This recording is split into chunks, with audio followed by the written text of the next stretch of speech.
Auzubillahiminash-shaytanir-rajim. Bismillahir-rahmanir-rahim. Dear students, Assalamu alaikum. Hopefully you are enjoying good health at your homes and studying as well.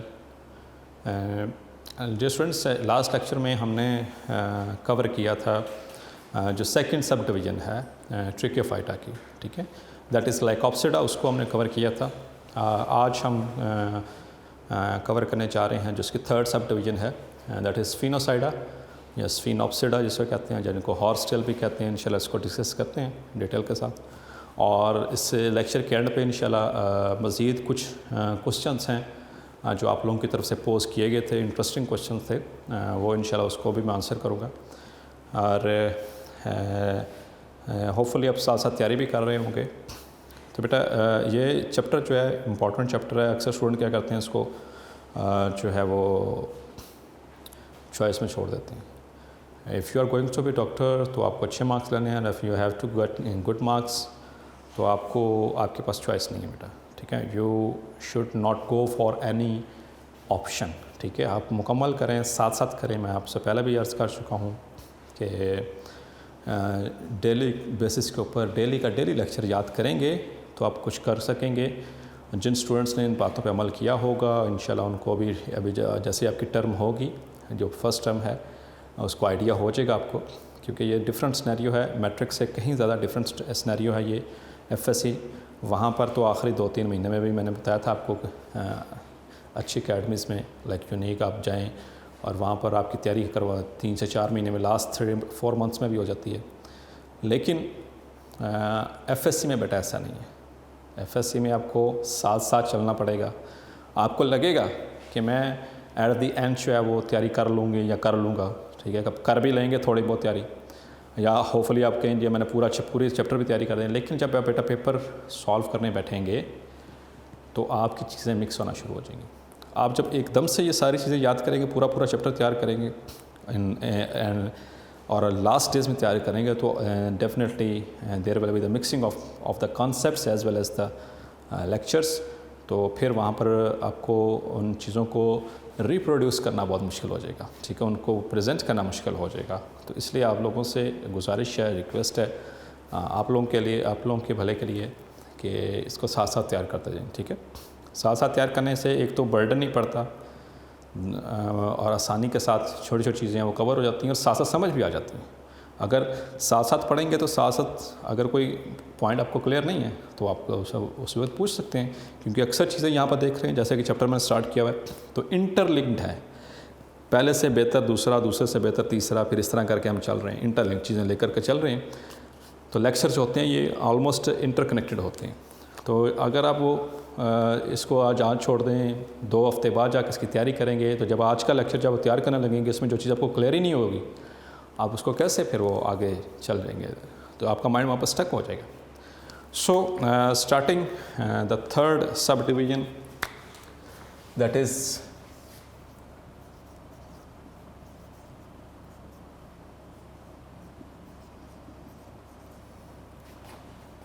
स्फिनोसिडा, sphenopsida भी कहते हैं इसको दूसरे accent में, या इनको कॉमनली कहा जाता है, they are called as horsetails. Interesting fact है इसके पीछे.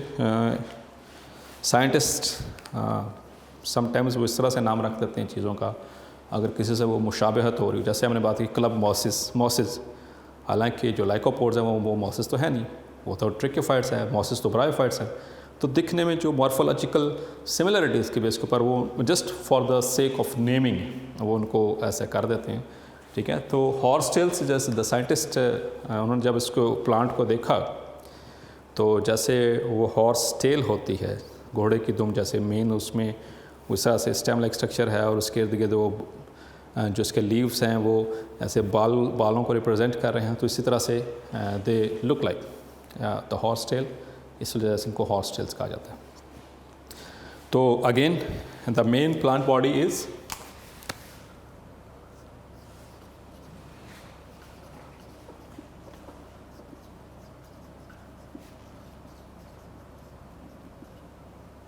स्पोरोफाइट। तो हम स्पोरोफाइट को ही बेसिकली डिस्कस करेंगे जो मेन प्लांट बॉडी है, ठीक है। And the sporophyte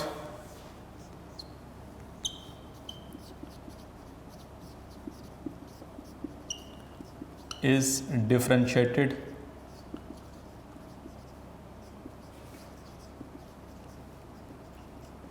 into roots, stem and leaves, ठीक है। तो यहाँ पर लाइक इट्स प्रीवियस मेंबर, जो पिछला मेंबर थे इनके लाइकोपोड्स, उनके अंदर भी true roots, true leaves, true stem आ चुकी है, इनके अंदर भी आ चुकी है, ठीक है। तो लेकिन ये थोड़ा सा डिफरेंट ग्रुप है। Now we will discuss how, first of all हम इसके लीव्स को देखते हैं।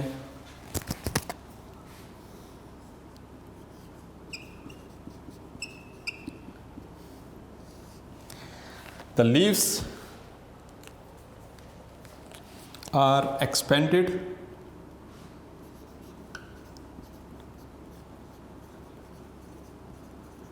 scale like and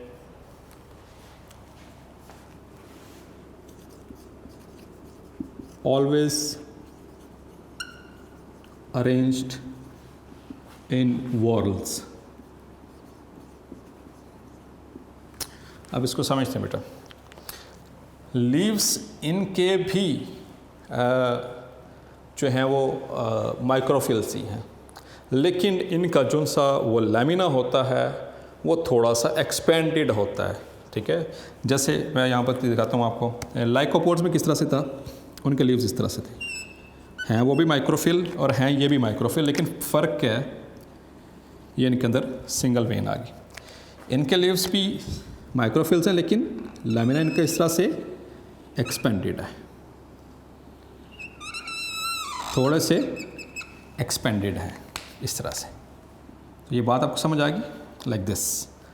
तो इनके अंदर भी सिंगल अनडिवाइडेड वेन है, लेकिन इनके लीव्स थोड़े से एक्सपेंडेड हैं, लेकिन ये मेगाफिल नहीं कहलाएंगे, ठीक है। मेगाफिल होने के लिए क्या था, उनके अंदर वेन्स और वेनलेट वाला सिस्टम है उनके अंदर मौजूद है, ठीक है। उनके अंदर वो रेटिकुलेट वेनेशन होती है, तो इस तरह से ये वाला चक्कर इनके अंदर नहीं है। तो ये भी बेसिकली माइक्रोफिल ही कंसिडर होंगे, लेकिन यहाँ पे सिर्फ थोड़ा सा ये उनसा लैमिना होता है, ये इसमें थोड़ा सा फ़र्क आ रहा है, ठीक है। ये थोड़ा सा एक्सपेंडेड है। एंड स्केल लाइक,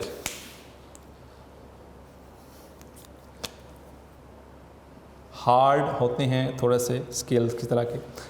एंड अब इम्पॉर्टेंट चीज़ जो है, that is arranged in whorls, always whorls. बेटा आपको पता है वर्ल, ये मैट्रिक में आप ये टर्म पढ़ के आ चुके हैं इन फ्लावर के स्ट्रक्चर में। तो ऐसा स्ट्रक्चर जो एक ही कॉमन ओरिजिन, एक नोड से ओरिजिनेट हो रहा हो, उसे हम वर्ल कहते हैं। एक नोड से सारे स्ट्रक्चर्स, जब एक जैसे स्ट्रक्चर एक वर्ल के ऊपर, एक नोड के ऊपर आकर अटैच हो रहे हों, ऐसे स्ट्रक्चर को हम कहते हैं वर्ल, ठीक है। तो ये वर्ल्स की फॉर्म में होंगे, कैसे, लाइक दिस। ये देखें, suppose this is their main stem. आगे चल के इसको डिस्कस करता हूँ। तो ये नोड है इसका, ये नोड है इसका। तो नोड्स के इस तरह से चारों तरफ इस तरह से मौजूद हैं, ठीक है। चारों तरफ ये लीव्स मौजूद हैं, जैसे कि देखें ये इस तरह से, और ये दरमियान में ये क्या है, स्टेम है इसकी, ठीक है। तो जैसे वर्ल्स फॉर्म में है, ये स्टेम इसी की एक जगह के ऊपर ये चारों डायरेक्शंस में ऑल अराउंड ये इस तरह झुमगट्टे की शक्ल में चारों तरफ से, ठीक है, ये वर्ल्स की फॉर्म में मौजूद होंगे। ये इनकी अरेंजमेंट है, they are arranged in whorls. Last time हमने जो लाइकोपोड्स के अंदर क्या पढ़ा था, अरेंजमेंट उनकी स्पायरल और अपोजिट थी, ठीक है। इनकी अरेंजमेंट जो है वो वर्ल्स की फॉर्म में है, ठीक है, गुच्छों की फॉर्म में इस तरह से। ये चारों तरफ स्टेम की एक ही पॉइंट, एक नोड से चारों तरफ ऑल अराउंड 4 डायरेक्शंस ये इस तरह से मौजूद होंगे, लाइक दिस। ये सही तरह से शायद डायग्राम में रिप्रेजेंट नहीं हो पा रहा, सपोज कि ये स्टेम है, ठीक है। मैं लीव्स को ये ब्लू से शो कर रहा हूँ, या अब आपको कुछ शायद समझ आ जाए थोड़ा सा, ठीक है। अब ये पीछे वाले साइड से भी है ना, इस तरह से नहीं निकले हुए, इस तरह से, इसे कहते हैं वर्ल बेटा, ठीक है। Just for the sake of understanding, ये लीव्स इसके, तो वर्ल्स की फॉर्म में इनकी अरेंजमेंट मौजूद होती है। तब नेक्स्ट अब हम बात करेंगे इसकी स्टेम की।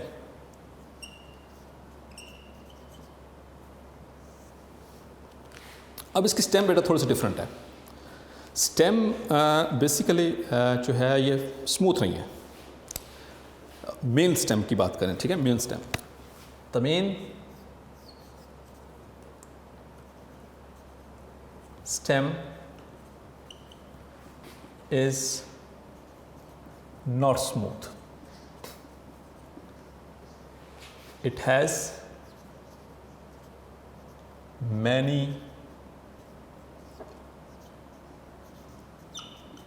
ridges and furrows.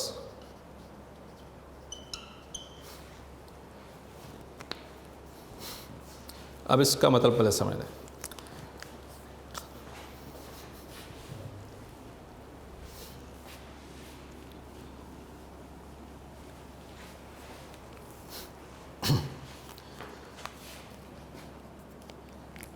ये इस तरह से मेन स्टेम बेटा आपकी,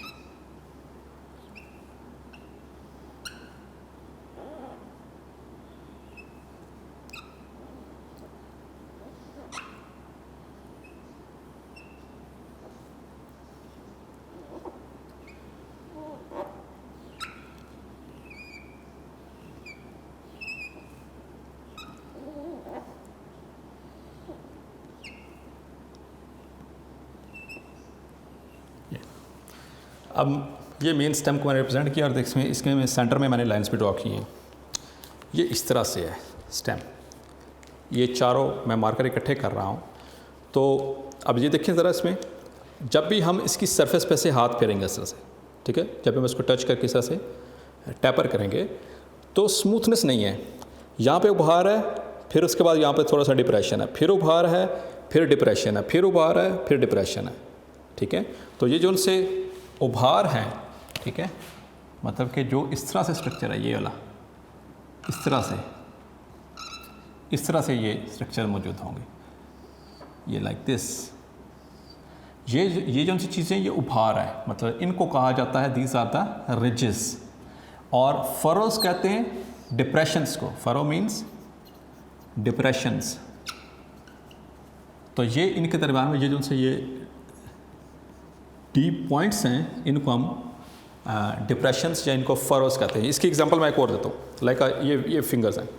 तो फिंगर्स हमारी इस तरह से ये उभरी हुई है, फिर इनके दरमियान में ये गैप है, यहाँ पे ये डिप्रेशन है, फिर उभरी हुई है, फिर ये डिप्रेशन है, फिर उभरी हुई है, फिर ये डिप्रेशन है। तो ये जो उभरी हुई चीज़ होती है, उभरा हुआ स्ट्रक्चर होता है, उसको रिज कहते हैं। और जो जिसके अंदर ये जो धंसा हुआ होता है उसको हम डिप्रेशन कहते हैं, या उसको हम इस डिप्रेशन को हम जो फरोज कहा जाता है, ठीक है। तो इनकी मेन स्टेम आपको ऐसे, जैसे कि ये स्मूथ है, आप इसको हाथ लगाएं चारों तरफ से इस तरह से, तो ये बिल्कुल स्मूथ है। लेकिन अगर इसके अंदर इस तरह से ये डिप्रेशंस और बने और इसके अंदर रिजेस बने, उभार बने, एलिवेशंस बने, तो ये इस टाइप की इसकी स्टेम है। The main stem is like this, ठीक है। It consist has many ridges and furrows. Clear हो गया आपको, ठीक है। अब ये जो से, अब यहाँ पर देखें, ये मुख्तलिफ पॉइंट्स के ऊपर मैंने इस तरह से बनाया है, ये इस तरह से है, ये और बिल्कुल कंटिन्यूस भी नहीं है, ये इस तरह से है। कंटिन्यूटी मीन्स कि यहाँ पर इस तरह से रिजेस इस लेवल पे भी मौजूद हैं, रिजेस और फरो इस लेवल पे भी मौजूद हैं। ये चीज़ें बेसिकली रिप्रेजेंट कर रही हैं nodes. These are the nodes. Node किसे कहते हैं बेटा? वो वाला पॉइंट जहाँ से स्ट्रक्चर्स अराइज होते हैं, ठीक है, ये नोड्स हैं। So these are the nodes.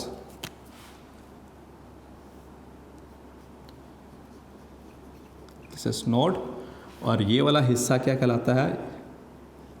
Internode,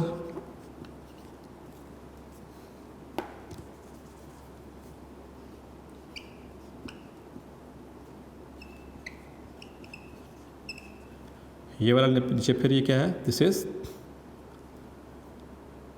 again a node.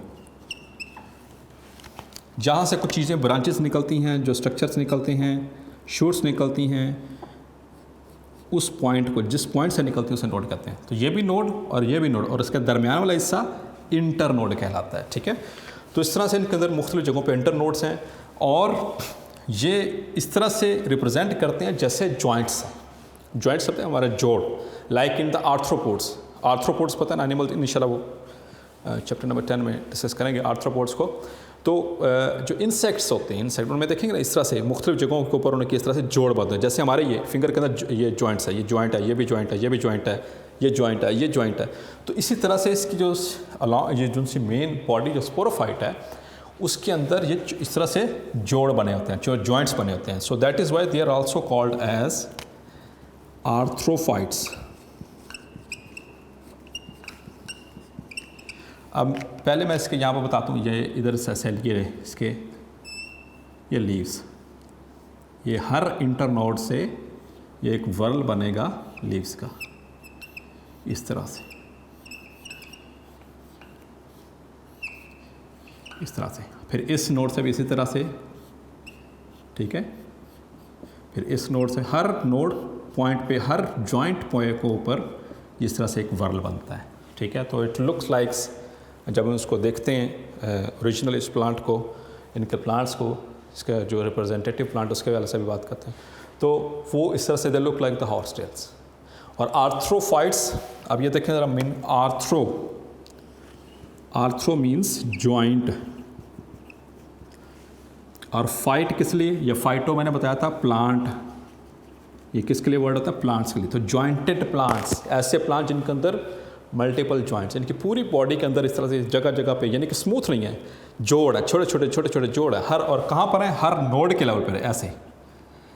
अच्छा, इसकी एक और example, just for the sake of convenience, वो है नहीं एग्जांपल इसकी, जैसे आपने वो देखा है शुगर केन, गन्ने के ऊपर वो मुख्तलिफ इस तरह से, ये इसकी स्टेम है, और इस तरह से वो पार्टीशन होते हैं। तो इस हर पार्टीशन से यहाँ से वो लीव्स निकलता है। तो ये नोड्स हैं, तो ये जॉइंट्स इस तरह से बनते हैं। लेकिन ये शुगर केन्स की एग्जांपल नहीं है, मैं just for the sake of convenience बता रहा हूँ कि इस तरह से इसके ऊपर ये along the length of the sporophyte ये मल्टीपल जॉइंट्स पूरी बॉडी के अंदर, इनके मेन जो प्लांट बॉडी का स्पोरोफाइट उसके अंदर मौजूद होंगे। इस वजह से आर्थ्रोफाइट्स, जैसे हम कहते हैं ना आर्थराइटिस, इन्फ्लेमेशन ऑफ जॉइंट्स, आर्थ का मतलब जॉइंट्स से है, या आर्थ्रोपेडिक्स मतलब कि ऐसा डॉक्टर जो सिर्फ जॉइंट्स के वाले से जो स्पेसिफिक होता है, जो स्पेशलिस्ट होता है, ठीक है, ऑर्थोपेडिक्स। तो इसी तरह से आर्थ्रोफाइट, ऐसा प्लांट जिनके अंदर ये जोड़ मौजूद हैं, जॉइंट्स मौजूद हैं इसकी बॉडी के ऊपर, स्पोरों पर, मेन बॉडी के ऊपर, इसलिए इन प्लांट्स को, यानी कि स्फिनोसिडा को, इनको हम क्या कहते हैं, आर्थ्रोफाइट्स का नाम भी देते हैं। क्लियर हो गया आपको ये, ठीक है। आर्थ्रोफाइट्स, they are called arthrophytes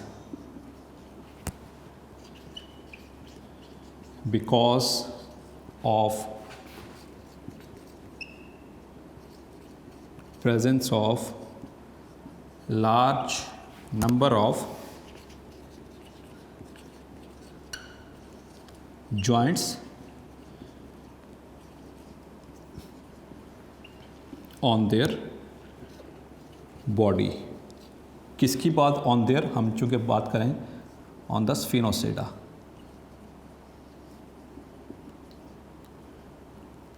ठीक है, इनके अंदर, इनकी बॉडी के ऊपर मल्टीपल जॉइंट्स हैं। ये शॉर्ट क्वेश्चन भी है, ठीक है बेटा, या याद रख लीजिए, it is short question as well, what are arthrophytes, ठीक है। और इस तरह से आ सकता है वाई द स्फिनोसिड्स और sphenopsida are called as arthrophytes. तो ये that is the answer. And horsetail की भी समझ आ गई, इनकी लीव्स की अरेंजमेंट समझ आ गई, वर्ल का भी आपको मैंने बता दिया, ठीक है। होपफुली यहाँ तक आपको क्लियरिफाई हो चुका है। अब हम बात करेंगे इनकी स्पोरेंजिया के वाले से। इनके लीव्स हो गए, इसकी स्टेम हो गई। Now we are talking about, I will talk about its sporangia, their reproductive structures.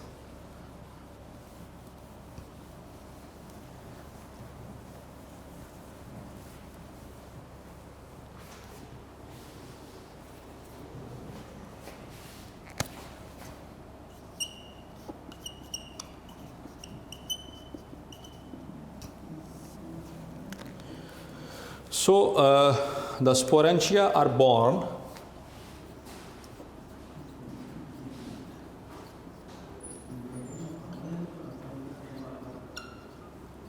on special structures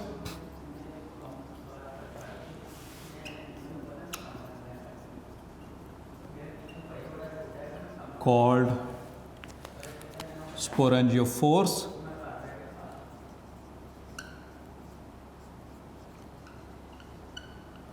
and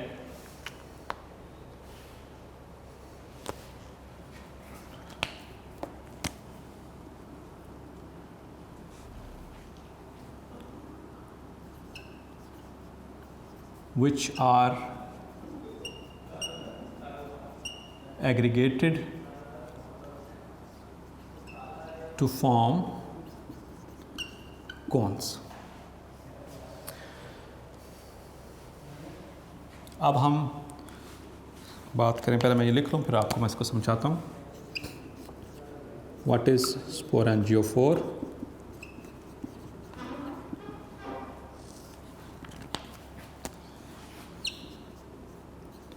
Each sporangiophore has a stalk and expanded disc at its free end, and sporangia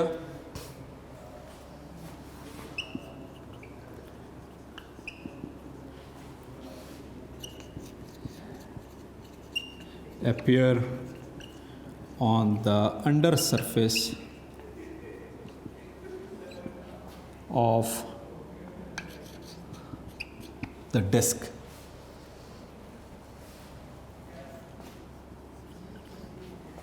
अब इसको बेटा समझ लो। Sporangia, आपको पता है sporangia, what is sporangia? Sporangium की plural form है, यानी वो स्ट्रक्चर जिसके अंदर क्या बनेंगे, स्पोर्स बनेंगे। तो इसके जो स्पोरेंजिया होते हैं वो स्पेशल स्ट्रक्चर्स के ऊपर लगते हैं, उन स्ट्रक्चर्स को हम कहते हैं स्पोरेंजियोफोर्स। और स्पोरेंजियोफोर्स इकट्ठे होकर के क्या बनाते हैं, उनकी एग्रीगेशन, एग्रीगेट का मतलब होता है इकट्ठे होकर के एक कोन बनाते हैं इस तरह से। ये देखिएगा, ये इनकी कोन इस तरह से दिखती है, इस तरह से। और इसके ऊपर हमें इस तरह से ये स्ट्रक्चर्स नज़र आएंगे। जब हम इसको दूर से देखेंगे, मतलब कि थोड़ा सा फासले से, तो ये दिखने में इस तरह से होगी। इस तरह से हमें ये बेसिकली क्या है, दिस इज़ द कोन, जो कि किससे बनी है, इन स्पोरेंजियोफोर से। अब ये जो उनसे आपको ये हेड नज़र आ रहे हैं, ये सर्कुलर हेड जो नज़र आ रहे हैं, ये बेसिकली स्पोरेंजियोफोर्स हैं, ठीक है। These are basically sporangiophores. अब इसमें से मैं एक को सिर्फ जूम करके दिखाता हूँ कि ये कैसे नज़र आएगा। सपोज इसको, ठीक है,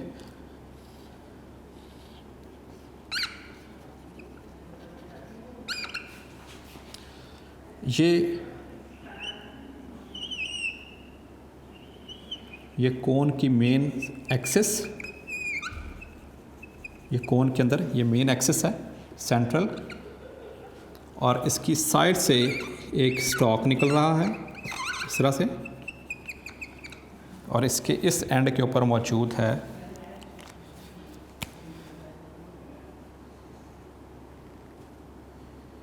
एक डिस्क, एक्सपेंडेड डिस्क, और इसकी एक्सपेंडेड डिस्क के नीचे वाले सरफेस पे मौजूद हैं स्पोरेंजिया। अब मैं इसको लेबल कर देता हूँ। सो दिस इज बेसिकली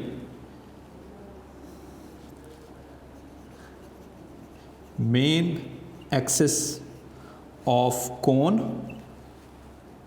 ये वाला स्ट्रक्चर जो है ये स्टॉक है, ये उसके ऊपर डिस्क है, और ये जो से ब्लैक डॉट्स हैं दीज आर स्पोरेंजिया, स्पोरेंजियम, और इसके अंदर मौजूद हैं स्पोर्स। तो ये जो सा स्ट्रक्चर है बेटा, ये वाला सिर्फ इतना structure,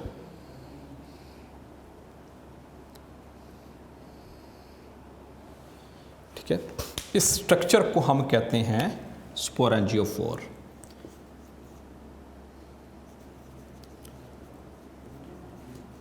this is the structure of a sporangia. ये जो सा ये एक्चुअली ये जो ऊपर से ये सा ये रेड कलर का जो ऊपर दिख रहा है, ये बेसिकली मैं इसको रिप्रेजेंट कर देता हूँ इस तरह से।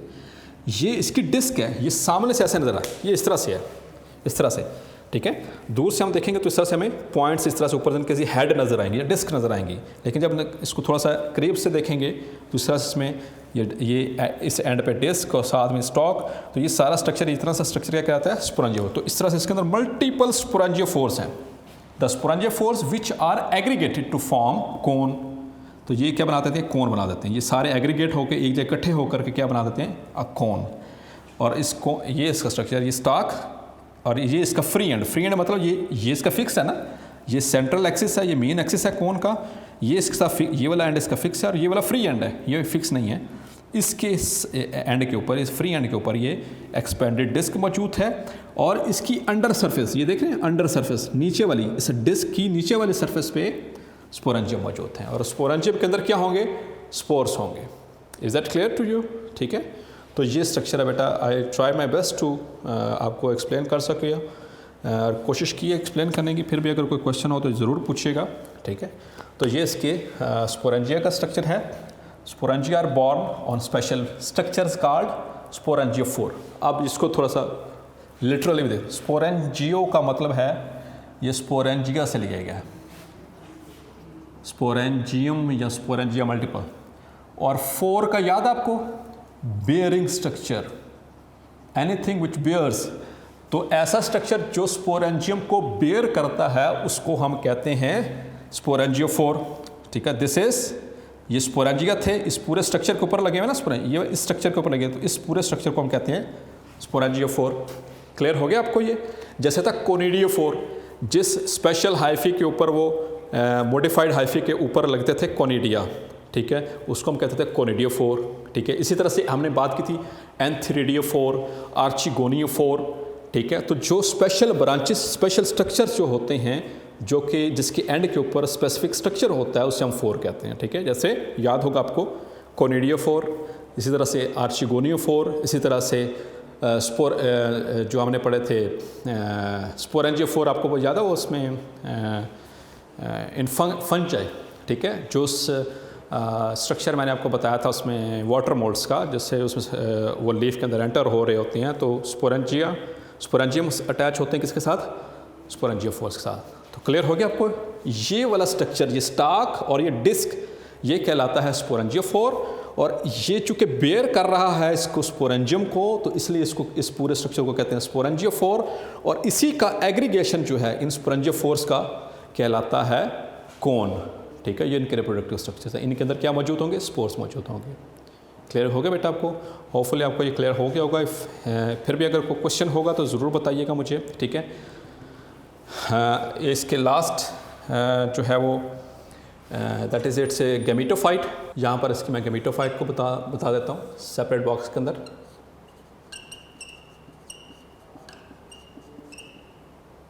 तो gametophyte like its previous members, it is thalloid.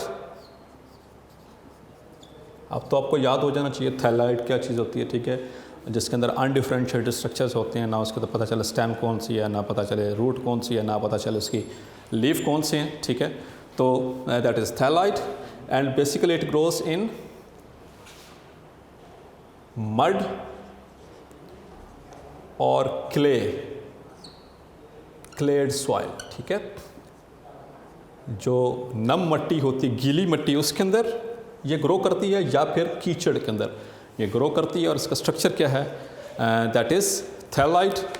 And finally इसमें इट्स एग्जाम्पल, इसकी एग्जाम्पल रहेगी बस। तो इसकी एग्जाम्पल है इक्विजिटम,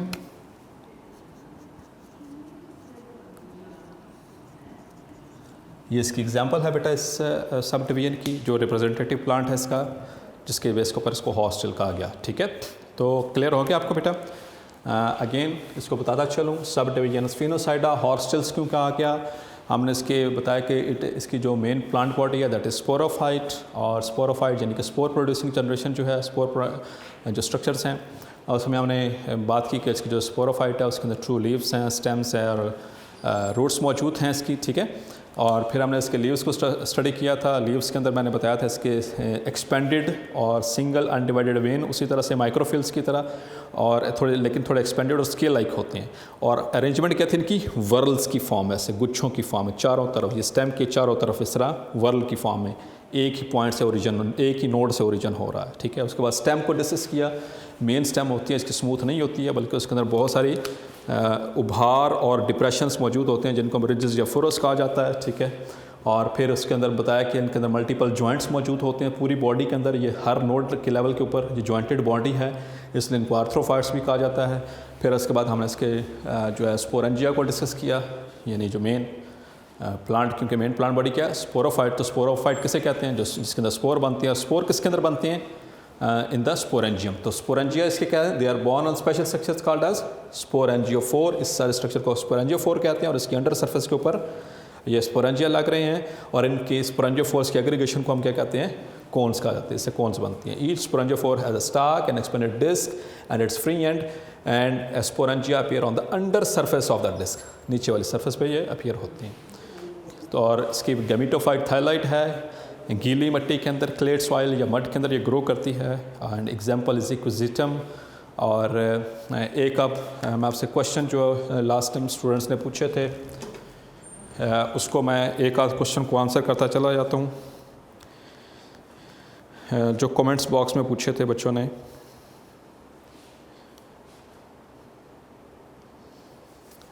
ये इसमें I have saved in my mobile. So there was a question posed by the student, sir, if we have given immunosuppressant drugs to a patient, साथ साथ इसको मैं एक्सप्लेन भी करता जाता हूँ कि एक स्टूडेंट ने पूछा कि अगर हम किसी पेशेंट को इम्यूनोसप्रेसेंट ड्रग दें, and at that time if any bacteria, virus etcetera enters the body, then what will happen, will the person die? Good question बेटा, बहुत अच्छा क्वेश्चन आपने पूछा। ये फंजाई के टॉपिक में मैंने आपको बताया था, उसमें उसके गेन के हवाले से, वहाँ पर इम्यूनोसप्रेसेंट ड्रग्स के हवाले से मैंने बात की थी, ठीक है। तो इम्यूनोसप्रेसेंट ड्रग्स पहले बताता चलूँ, आपको पहले बता चुका हूँ। इम्यूनो मतलब इम्यूनिटी से, सुप्रेस का मतलब होता है रोक देना, कम कर देना, बिल्कुल स्टॉप कर देना है, ठीक है, इस सेंस में इस्तेमाल होता है। तो ऐसी ड्रग्स, ड्रग मतलब मेडिसिनल ड्रग की बात हो रही है यहाँ पर, ठीक है, जो कि अद्वियात के तौर पर इस्तेमाल होती हैं। ऐसी केमिकल्स, ऐसी मेडिसिन्स जो कि हमारे इम्यून सिस्टम को रोक देती हैं, थोड़ा उनके फंक्शन को स्लो डाउन कर देती हैं, उनको हम कहते हैं इम्यूनोसप्रेसेंट ड्रग्स। और ये मैंने बताया था कब इस्तेमाल होती हैं, जब भी कोई ट्रांसप्लांट होता है, जब भी कोई मेजर सर्जरी परफॉर्म की जाती है, ट्रांसप्लांट सर्जरी, ठीक है, तो उस वक्त हमारा, चूँकि वो आपने जो ऑर्गन लिया किसी और बॉडी से लिया, जैसे कि सपोज़ के मैं बात करता हूँ लिवर की, लिवर ट्रांसप्लांट, या किडनी ट्रांसप्लांट, किडनी किसी और से, तो डोनर से जो लिया किया है वो हमारी बॉडी का तो नहीं है ना, रादर के वो टिश्यूज़ तो मैच कर रहे होंगे, तो तभी हम उसको ट्रांसप्लांट करेंगे।